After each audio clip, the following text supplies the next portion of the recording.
Have you ever killed another human being? Yes, 3 people actually, and I'm extremely proud of it. This dates back to January 2006. We were a family of 4.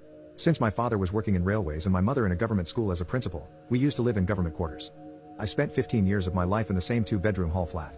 Eventually, with 4 of 4 people earning in our family, we decided to purchase a house with land. When we had moved, the first thing my parents started was to meet and greet neighbors. Not later, things started to go south. We started facing a lot of hostility from our neighbors. 4 houses to our left and 5 to our right were occupied by Muslims. Despite having 70% of people in that area being Hindus, we found ourselves surrounded by a Muslim neighborhood. After a week of living in our new home, we were told by the Muslims that one of our Hindu neighbors had been planning to buy that piece of land and convert it into a mosque. A lot of resistance was carried out by the locals to avoid it, and ultimately, the proposal had to be taken down due to local authorities claiming it to be a residential property. If it was not for our ex-owners, the Muslims were ready to pay twice as much for the property. Days went by, and we started facing a lot of issues. Our Hindu neighbors began to berate our property. The children would throw rocks at our windows, the mother would kick over our fence, and the father would steal the newspaper from our doorstep every day. Anytime we would confront them about it and catch them in the act, they would simply deny it. After 2 months of this, there was a knock at our door at night. There were 4 Malvis, 3 Muslim neighbors, and 1 Middle Eastern lookalike guy standing at our door. We heartily welcomed them, as they sounded very nice and compassionate. But my father wasn't buying it. While we tried to entertain them, my father secretly called my uncle who lived nearby to come to the house immediately. My mother was scared. The team of Malvis were straightforward. They offered us to vacate the house within 1 month, and that they would pay us 30 lakhs for the move. My father, being the stubborn man he is, instantly denied the offer. Within 15 minutes of arguing, they raised the price to 32 lakhs and threatened us. If we didn't vacate in the next 45 days, we will have to face serious consequences. My father did not pay heed to it, and the very next moment, he called the police. With immense anger, all of them left.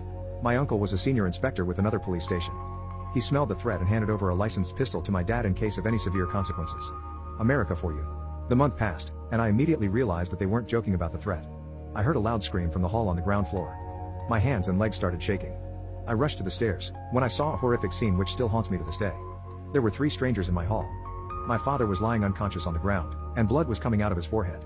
My mother was tied to the leg of the sofa, and my sister's nightgown was being torn apart. 2 of them were holding her hands and the third was taking advantage of her. I could have rushed down to help her, but I chose not to. I knew where the gun was kept. I went to my father's room, opened his drawer and took the gun out. It was a revolver. I filled it with bullets, loaded it and hid myself near the stairs. I could hear my sister screaming. I aimed at the right guy in the chest. The bullet went point blank, and he was dead. That created a ruckus which the other 2 couldn't gather in such a short time. I rushed down the stairs and shot the other guy. I aimed for the head, but it went right through his neck. Instant death. Meanwhile, my sister had grabbed the last guy by his leg when he was trying to escape. They had locked the doors, which proved a death trap. She pulled him back and he fell on the ground. I was standing right above him with a loaded gun. He was screaming for mercy. I shot him in his leg. It made him inactive. He couldn't move. He laid there on the floor, too weak to move his head.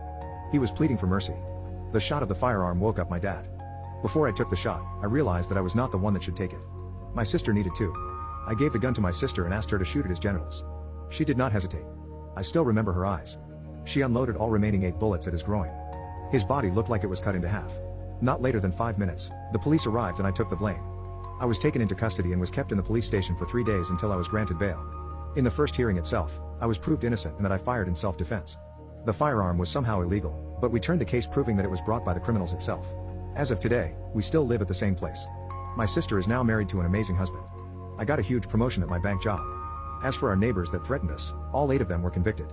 They were involved in the planning of murdering us. It was a very poorly managed conspiracy, thinking that no one will probe into the incident and touch the minority. The names of the 3 criminals were Saeed Ansari, Aziz Khan, and Salman Borkhari. All of them are now behind bars.